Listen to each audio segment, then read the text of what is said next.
of what he says and you say less of what he says. Because you would need the word in order to sustain the faith, and you need to confess the word. Are you getting my point? Yeah. The Bible doesn't say, let the sick believe I'm healed. The Bible says, let the sick say I am. He must say, open his mouth. He must say. You get my point? Amen. Not in your heart only. Faith is you see now, believing can be in the heart, but if the mouth doesn't speak, then faith is not complete. Ever says there's no such a thing as negative faith. You know that when you say I have faith and then you fail after saying I have faith, it's a sign that you didn't have faith, because faith doesn't know how to fail. Anything that you say I believe it will happen and it doesn't happen, you didn't have faith. Because the moment you have faith on something, then it happens. And then the Bible says in Hebrews chapter 11 verse 1, what does it say about faith? Faith is what? Oh, you know that verse, right?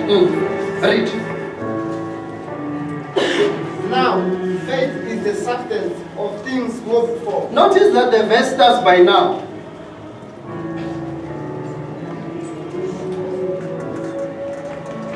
Faith is for the present, addressing the future. Your Bible is true American. Can I get an African Bible?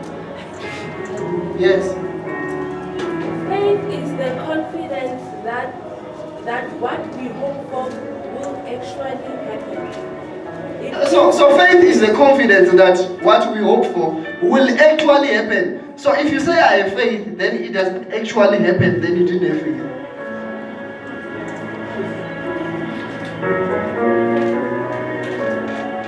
Oh. Ask your neighbor, what do you believe? Ask your neighbor, do you confess it? You must keep on saying that I'm going to be married. There's going to be my waiting. My husband will be married. When you don't have money, you don't have a right to be in love.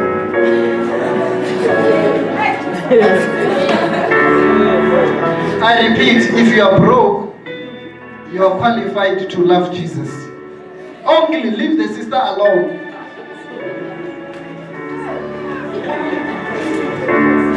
When a sister says to you, I love you like that, she's only saying, I love you like this because I believe you will change.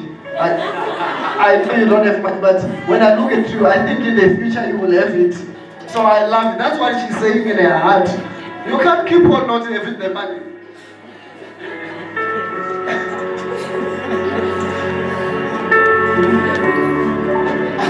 Have you seen how happy sisters are if you take them somewhere to buy something for them?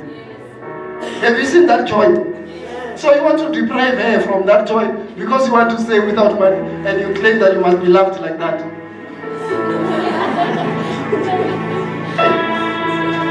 Brother.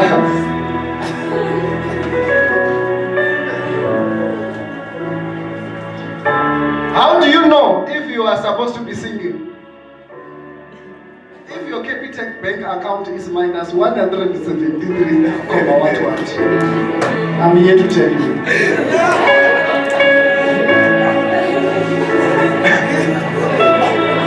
Don't be angry with me. God will give you money one time. Have faith. Have faith. Have faith. Have faith. So most sisters, they love, they want a guy that maybe has a car, but they don't want to say it. It's in their heart. Tell God that Father, the Department of Quantum Affairs, I don't want it. Father.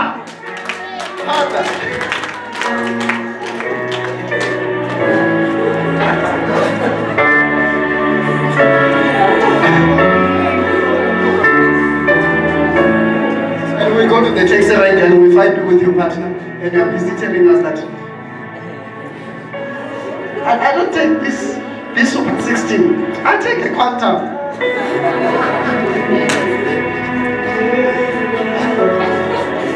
I want you to be serious about life in the name of Jesus. I'm not saying it's bad, I mean,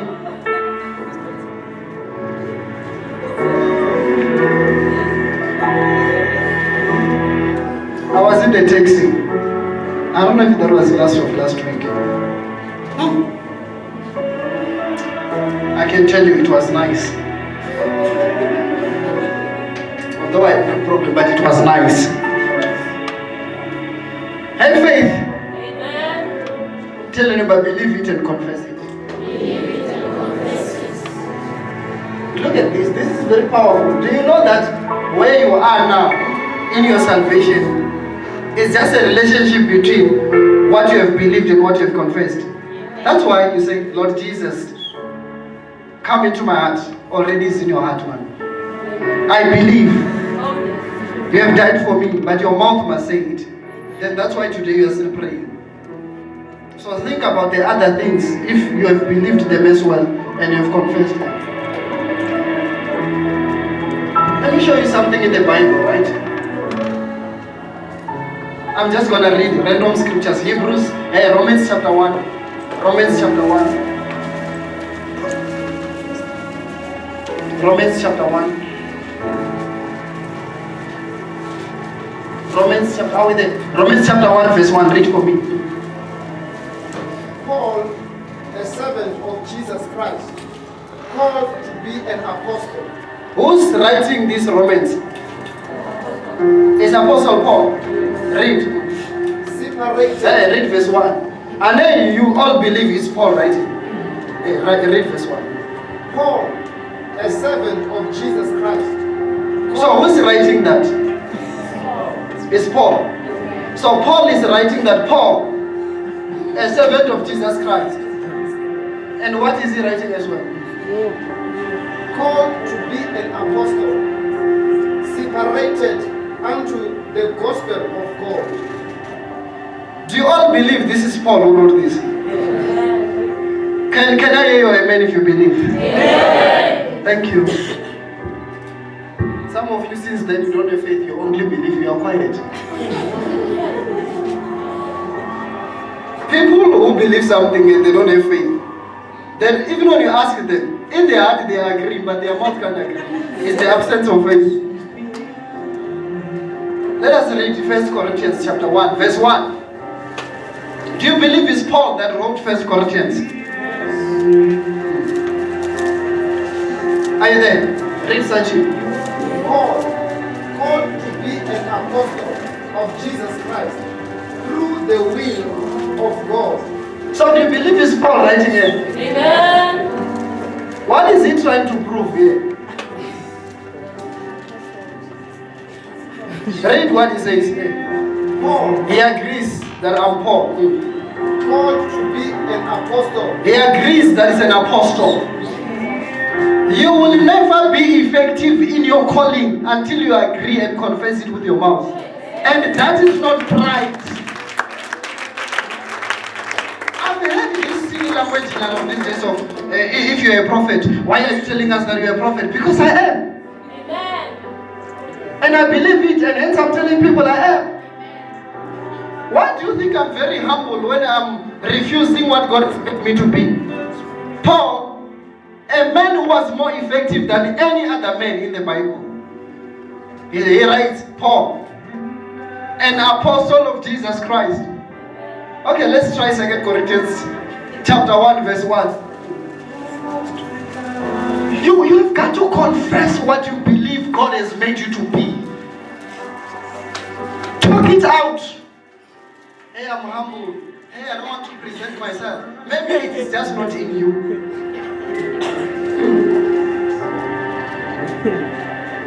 Confess it. Amen.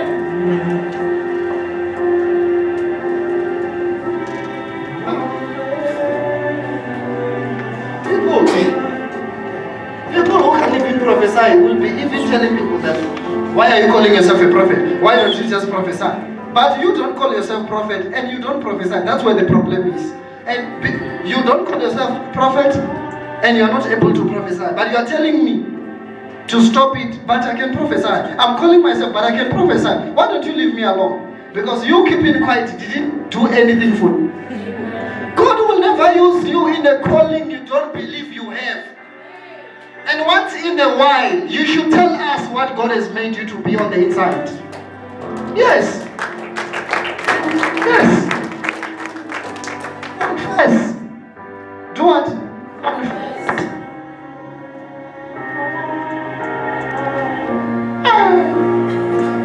Am I talking to someone? Am I talking to someone? Some of you, even when they ask you, what do you do at church? You go like, I'm an usher. I'm an usher. Why do you think ushers are not proud of what they are doing for God? Such that you must hide what you do at church by saying you are an usher. You must respect ushers and morale and everyone.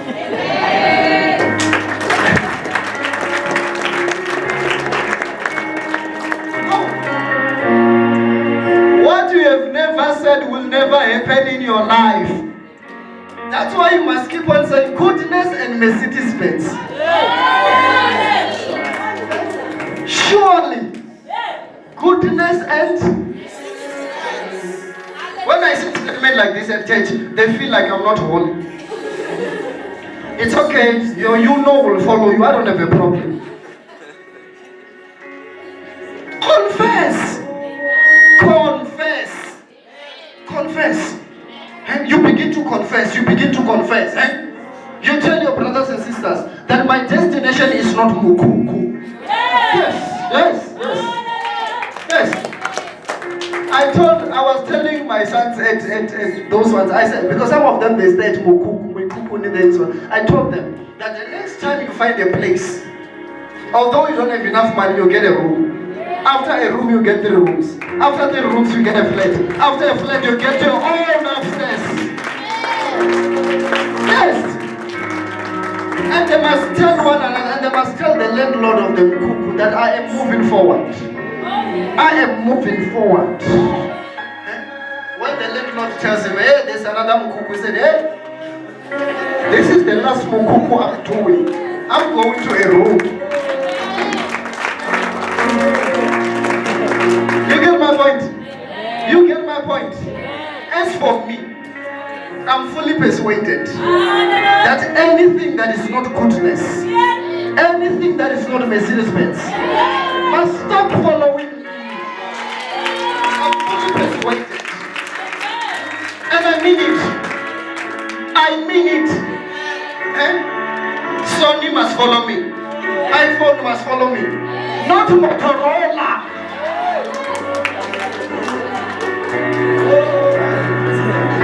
And Alcatel and everything. Confess. You say before the end of this year. Before the end of this year. Comes fire, comes water. My hand must be shining. My hand shining. You get my point? Even if your boyfriend is broke, when you are in the mall, you show him a waiting cow. You're like, my love, I know that one day you will get me this one. Yes. You remain humble, but you want it in your heart. In your heart is registered, but your mouth is not saying it. What is faith? It is by believing in the heart, and it is by the confession of the mouth. Confess. You begin to tell your friends that this day I'm finishing. Yes, you tell them that I'm finishing the course.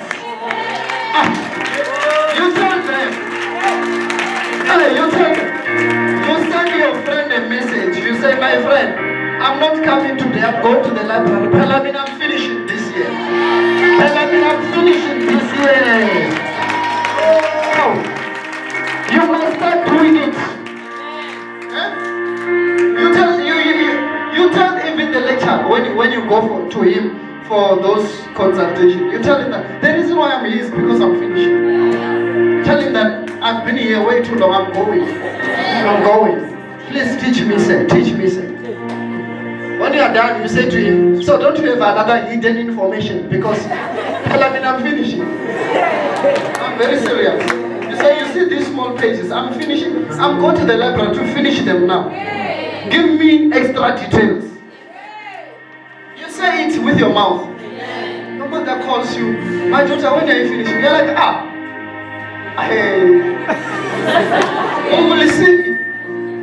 We will see. I'm trying. We will see. You tell even your mother that Mina, this year I'm finishing. You tell her.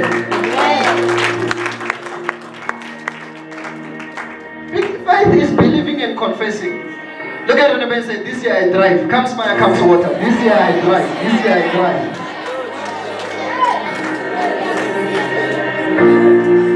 Number 6.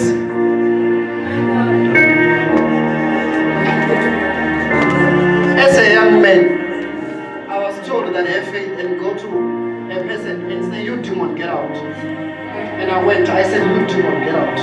And nothing happened. The following day I went. They said to me, to go and do it again. I went and I said, you demon, get out. I said it until the demon left.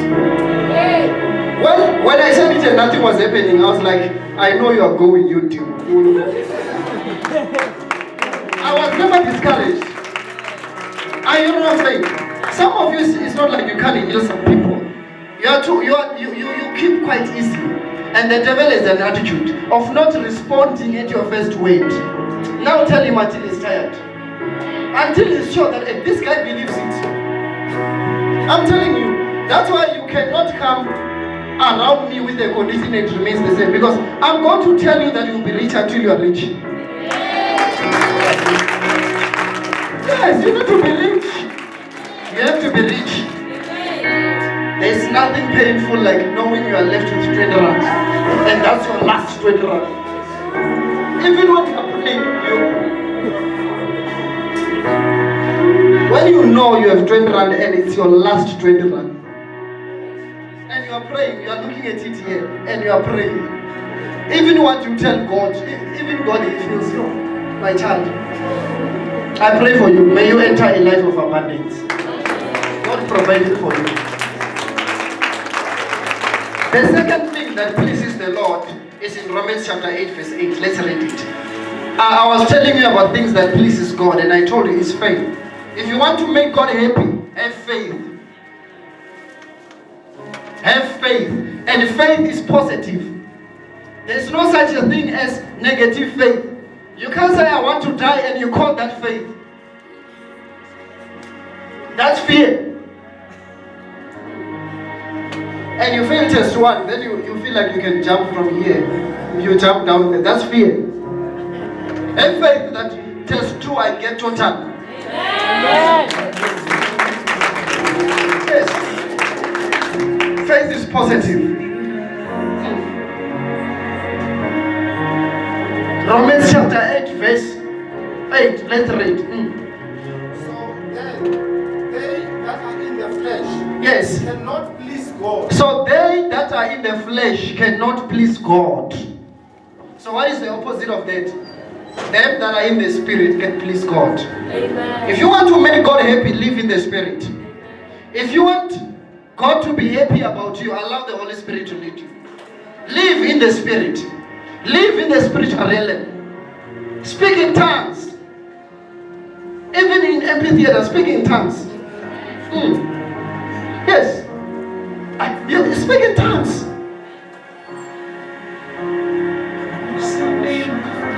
We must meet you at the amphitheater. We know you are in the spirit. And how will you do things when you are in the spirit? Yes. It is impossible to please God when you are in the flesh. And they that are in the flesh cannot please God. Which means they that are in the spirit can please God. Live in the spirit. Some of you, this is a new world for you. When I preach, live in the spirit, and you think, what's that? When is it that someone is living in the spirit? The spiritual dimension was around. The moment you understand it, You will even look at the physical dimension and you think, why did I spend my time in these boring things? In the realm of the spirit, I go to Harare now. I cross the border without passport, without tickets, and I enter straight. In the realm of the spirit, I enter the United States now. No airplane, no what. But physical dimension, you have to go. And when you arrive at the border, they search you.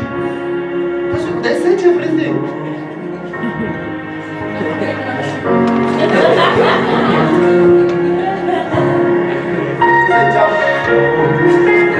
Especially one of the they don't play games there. They search you. And when they are searching you, those soldiers are holding guns and at least the one here is they are playing outside. And even from the border to Harare, you will meet thousands police soldiers. They just stop you. You will hear them saying, "Chamroba."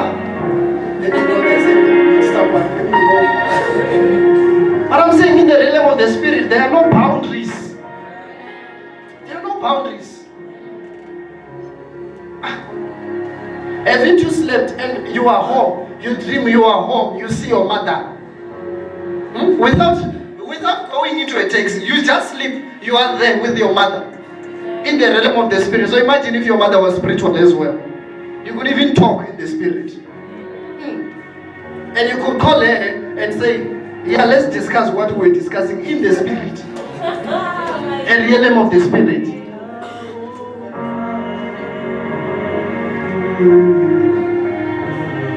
This brother is very cool. Let's sing with him.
So we are talking about being led by the Spirit. I love how Paul puts it in the book of Galatians. He said,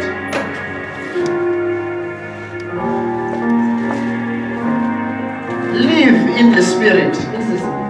Let me read this verse. I think, let's go to Galatians chapter 5. We're talking about what pleases God. And the Bible has told us that faith pleases God.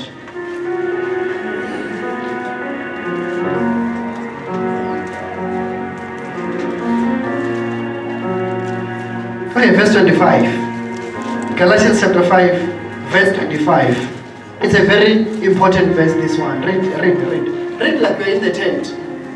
If we live in the Spirit, let us also walk in the Spirit. That's what Paul says. Which means you can go to the class when you're in the Spirit.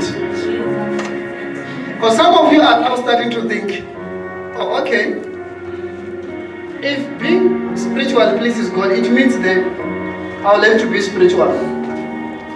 But you can do everything here on earth when you are in the spirit. Anything. Even going to Woolworth, then you go when you are in the spirit. And I think going to Woolworth is more spiritual than going to a Makona shop. I'm just thinking. I mean, those Makula, they close. I don't know. What time do they close then? Every day there's a time they close. What time do they close? 1. Hey, customers, let's talk. What time do Makula close? 1. Well, look at it this way. So when they close, what are they going to do? Prayer. If they are praying, are they praying a physical prayer or a spiritual prayer? Don't you think they're actually praying that you should come? Which means also you walk into a Makula shop is spiritual. And maybe the spirit of Muhammad.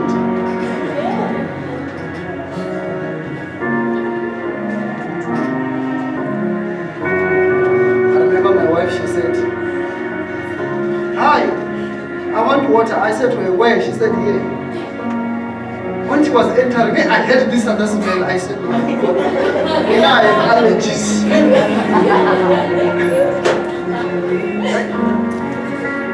She said, "Do you want to drink that water?" I said, "I'm not thirsty." Woo! It's wonderful.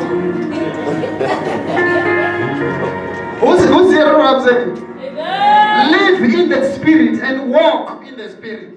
Which means to achieve that you have got to choose a spiritual partner. When you have a spiritual partner, you are in a relationship with someone spiritual, both of you can do karabajaki lebranuyeke. So imagine he's physical. And ukalawe. Karabajaki. It's like I told him me attack. I want him, he doesn't understand. It's like, yeah. That's why you must get a spiritual partner. I'm not saying you must love prayer warriors. I'm saying get someone spiritual. Why do you need a prayer warrior?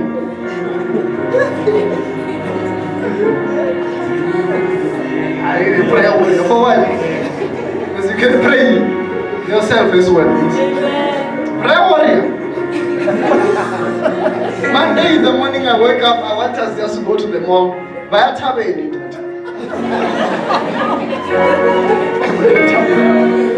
She has a team of mothers. 6 o'clock in the morning they are there.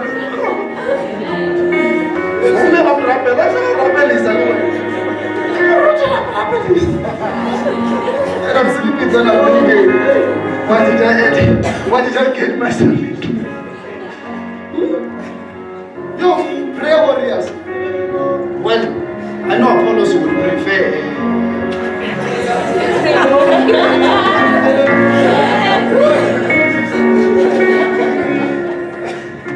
You leave them in the mall holding hands.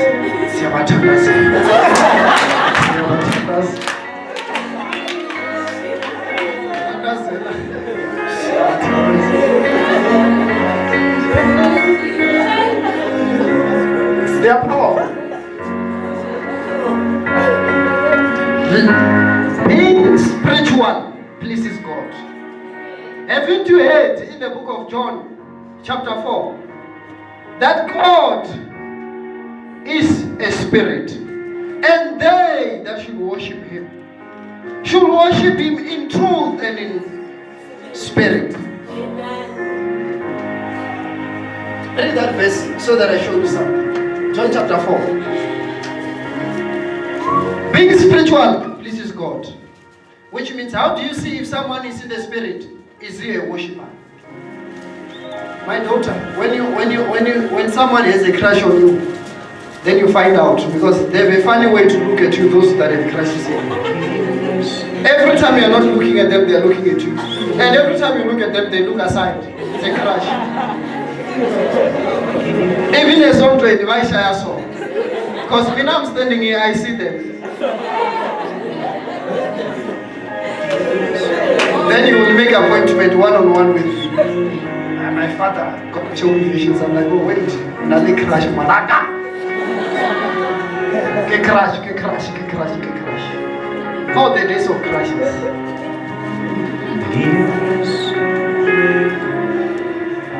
Verse 24. Read that verse. Do you know how to read the Bible? Is your Bible born again? Read it. God is a spirit, Hey. and they that worship him must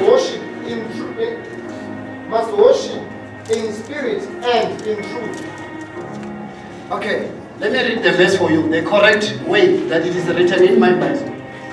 It says here, God is a spirit. Look at your Bible. Which S are they using there? Upper case, right?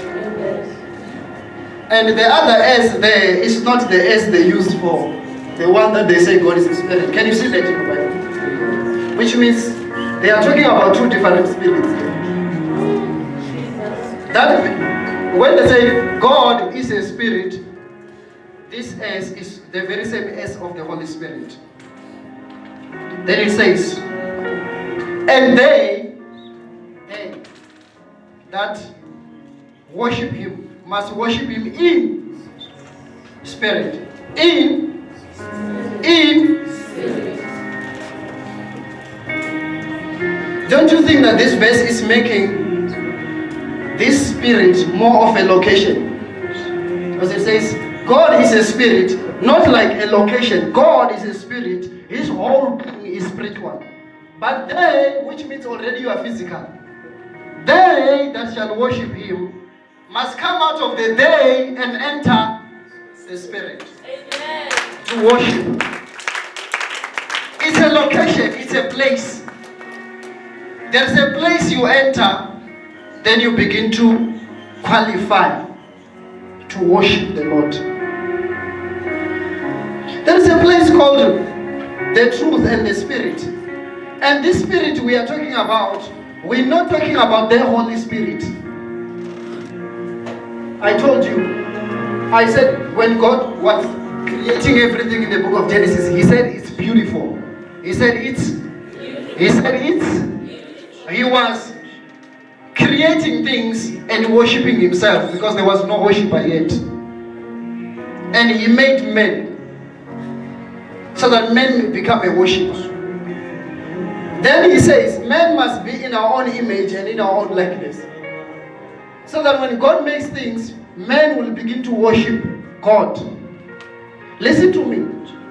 When you are excited after eating fat cooks, don't preach a sermon that says, don't worship God because of what he have done. Don't worship God because of what he have done. Worship God because of who he is. It's an error. You don't even understand what you are saying. Because the fact that you were made is for you to worship. Because if you were not made, then you could not even worship God. Which means you begin to appreciate even the body he gave you. Then you look at him and say you are holy. Let me say this to you. People that have less things from God worship him less. Simply because you don't have enough reason to worship him. And you keep on saying, worship him for who he is. The Bible itself, the greatest man who had the greatest revelation, obviously, is Moses, according to my perspective. Couldn't depict where God comes from.